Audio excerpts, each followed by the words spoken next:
Alors ici, la suite, je vous montre, regardez bien.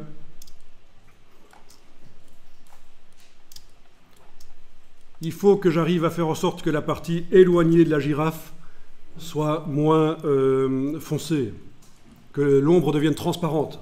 Ça doit devenir transparent, c'est pas gris clair que ça doit devenir transparent, parce que si je mets la girafe et son ombre dans un décor, je dois voir le décor, le sol, par transparence sous l'ombre, là, sous le bout de l'ombre. Donc évidemment, je vais ajouter un masque de fusion sur ceci. Allez-y aussi, si vous voulez. Oui, on ajoute un masque de fusion. Et dans ce masque de fusion, on va aller dessiner soit avec une très grosse brosse floue, soit au dégradé. Je vais le faire au dégradé finalement. Donc je prends l'outil dégradé. Alors, vous voyez au passage que derrière l'outil dégradé, vous avez deux outils, surtout un outil hyper utile dans Photoshop, c'est le pot de peinture. Alors je vous invite vraiment à approfondir... non, je rigole. C'est un outil pourri, c'est genre baguette magique. Ça date de la première version de Photoshop. Oubliez ça. Quand on voit quelqu'un qui travaille au pot de peinture dans Photoshop, on sait qu'il ne connaît pas Photoshop. Donc, n'utilisez jamais le pot de peinture.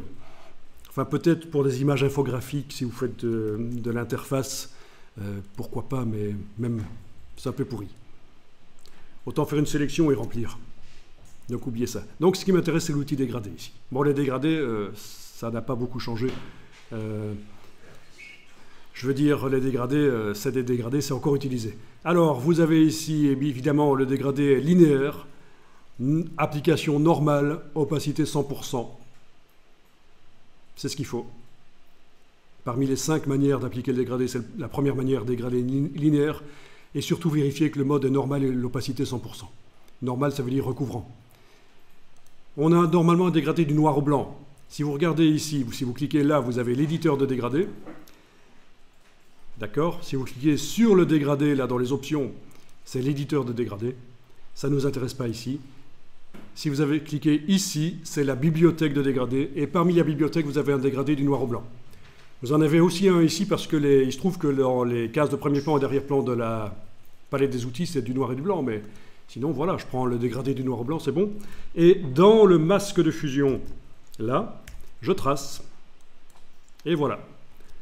Alors, c'est pas bon dans ce sens-là, bien sûr, mais pas besoin d'annuler. Je retrace, je vais remplir, recouvrir le contenu du masque de fusion dans l'autre sens. Voilà. Et surtout, il faut avoir zoomé en arrière pour pouvoir faire des grands dégradés qui démarrent peut-être en dehors des limites de la page, de l'image, oui. Voilà, n'hésitez pas. C'est non destructif. On pourra revenir retravailler ça par la suite si on veut. Donc, vous n'êtes pas obligé d'avoir un truc nickel pour commencer.